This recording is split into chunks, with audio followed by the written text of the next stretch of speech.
ఈ రోజు మహాభారతంలోని 74వ అధ్యాయం. ఎప్పుడైతే భీష్ముడు గాయపడి మరణిస్తున్నారు అన్న విషయం కర్ణుడు తెలుసుకున్నారో అప్పుడు పరిగెత్తుకుంటా ప్రదేశానికి వెళ్తారు. ఆయన పాదాల దగ్గర పడి ఇలాగా అంటారు: జాతిలో పెద్దవారు అయిన మీకు రాధా కొడుకు ఎవరైతే ఏం తప్పు లేకుండా మీ ఆగ్రహానికి గురైన వ్యక్తో మీకు సాష్టాంగ నమస్కారం చేస్తున్నాడు. కర్ణుడు చేసిన వందనానికి తాతగారు చలించబడ్డారు. ఆప్యాయంగా ఆయన చేతిని కర్ణుడు తలపైన పెట్టి ఆయన్ని ఆశీర్వదిస్తారు. ప్రియమైన స్వరంతో తాతగారు ఇలాగా అంటారు: యువకుడా, నువ్వు రాధా కొడుకువి కాదు, కుంతీదేవి మొదటి సంతానానివి. నారదుడు ఎవరికైతే ఈ ప్రపంచంలో ఉన్న రహస్యాలు అన్నీ తెలుసో ఆయనే నాకు ఆ విషయాన్ని చెప్పారు. సూర్యపుత్రుడా, నిజంగా నాకు నీ మీద ఎలాంటి అయిష్టం లేదు, కానీ నువ్వు ఏ కారణం ఇవ్వని పాండవుల మీద ద్వేషాన్ని పెంచుకోవడమే నాకు బాధని కలిగించింది. నాకు తెలుసు, నేను నీ పరాక్రమంని ఆరాధిస్తాను, అలాగే నీ చేటివాటని కూడా.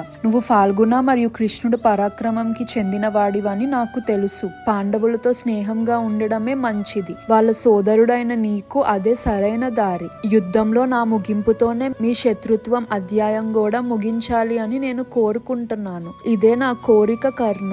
కర్ణుడు మర్యాదపూర్వకంగా తాతగారి మాటలు అన్ని విని ఇలాగా అంటారు: తాతగారు, నాకు తెలుసు నేను కుంతీదేవి కొడుకునని, రథసారథి కొడుకు కాదని. కానీ నేను దుర్యోధనుడు ఉప్పు తిన్నాను. ఆయన పట్ల నేను నిజాయితీగా ఉండాలి. నా వంశానికి ఇచ్చే నిజాయితీ కూడా అదే. ఇప్పుడు నేను పాండవుల దగ్గరికి వెళ్ళడం అసాధ్యం. నా జీవితాన్ని తిరిగి చెల్లించడానికి మీరు నాకు అంగీకారం ఇవ్వాలి. దుర్యోధనుడు ప్రేమ, నమ్మకానికి నేను రుణపడి ఉన్నాను. నేను మాటలతో మరియు చేతలతో పెద్ద తప్పు చేశాను. మీరు వాటి అన్నిటికీ నన్ను క్షమించి మీ ఆశీర్వాదాలు నాకు ఇవ్వాలి. గొప్ప ఆచార్యుడు ఎవరికైతే సరైన ప్రవర్తన ఒక చట్టాలు తెలుసో ఆయన కర్ణుడు చెప్పిన మాటలు ఆలోచించి ఇలాగా అంటారు: నీకు నచ్చినట్టే చెయ్యి, అదే సరైన మార్గం. భీష్ముడు ప్రాణాంతకరమైన గాయాలతో మరణావస్థలో పడి ఉన్నా కూడా కౌరవులు యుద్ధాన్ని ఆపలేదు. తాతగారి జ్ఞానమైన మాటల్ని పక్కన పెట్టి కౌరవులు యుద్ధాన్ని మళ్ళీ ప్రారంభించారు. భీష్ముడు నాయకత్వం లేని కౌరవ సైన్యం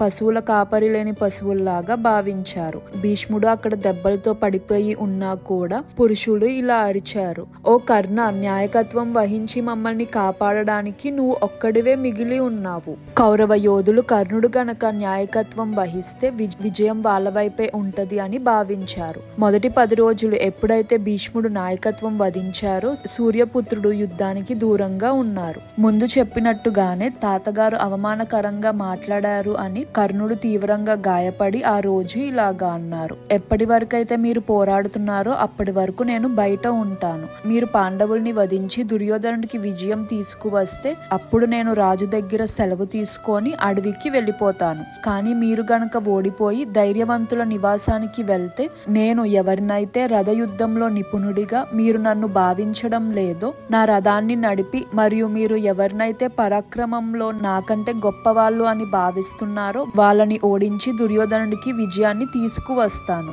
అలాగా దుర్యోధనుడు సమ్మతితో కర్ణుడు ప్రమాణం చేసి మొదటి 10 రోజులు యుద్ధానికి దూరంగా ఉన్నారు. ఇప్పుడు ఆయన భీష్ముడు ఎవరైతే బాణాల మంచం మీద పడి ఉన్నారో ఆయన పాదాల దగ్గరికి వెళ్లి ఆయన ముగింపు కోసం వేచి ఉంటా నమస్కరించి ఇలాగా అంటారు: అనుభవజ్ఞుడైన తాతగారు, పరశురాముణ్ణి ఓడించిన వారు శిఖండి చేత కొట్టబడి యుద్ధ భూమిలో పడి ఉన్నారా? ధర్మ మార్గంలో అత్యున్నత స్థితికి చేరుకున్నారా? ఇలా గాయపడి ఉండాల్సి వస్తే ఈ లోకంలో ఎవరు తమ యోగ్యతకు తగినది పొందలేరని స్పష్టంగా తెలుస్తుంది. మీరు కౌరవ రాకుమారులు తమ సమస్యల ప్రవాహాన్ని దాటడానికి ఆధారమైన పడవ. ఇప్పుడు పాండవులు కౌరవులపై ఇచ్చే దెబ్బలు బరువుగా ఉంటాయి. అగ్ని మరియు గాలి అరణ్యాన్ని దహించి వేసినట్టు అర్జునుడు మరియు కృష్ణుడు కౌరవ సైన్యాన్ని నాశనం చేస్తారు. ఇది నిజం. మీ దయగల దృష్టిని నా వైపు తిప్పి దళాల ఆదేశాన్ని అంగీకరించిన నన్ను ఆశీర్వదించండి. భీష్ముడు కర్ణుణ్ణి ఆశీర్వదిస్తారు: నువ్వు విత్తనాలకు మంచి భూమి లాంటి వాడివి, జీవులకు వర్షపు మేఘాలు లాంటి వాడివి, ఎల్లప్పుడూ నమ్మదగిన విధేయలతో దృఢమైన వాడివి. దుర్యోధనుడికి సేవ చేసి అతన్ని రక్షించు.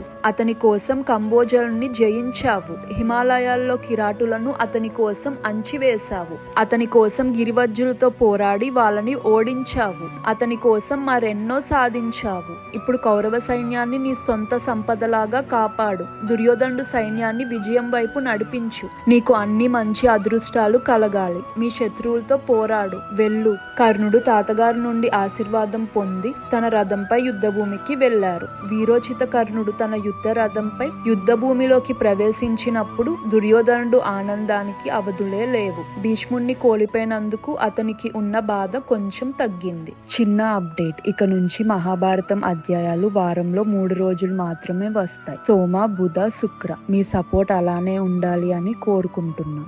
మహాభారతంలో ఇంకా అనేకమైన విషయాలు మీకోసం ఉన్నాయి. తెలుసుకోవాలంటే సబ్స్క్రైబ్ చేసుకొని ఆల్ అని సెలెక్ట్ చేసుకోండి. నచ్చితే లైక్, కమెంట్ అండ్ షేర్ చేయండి. మన ఇతిహాసాన్ని అందరికీ తెలిసేలా చేద్దాం.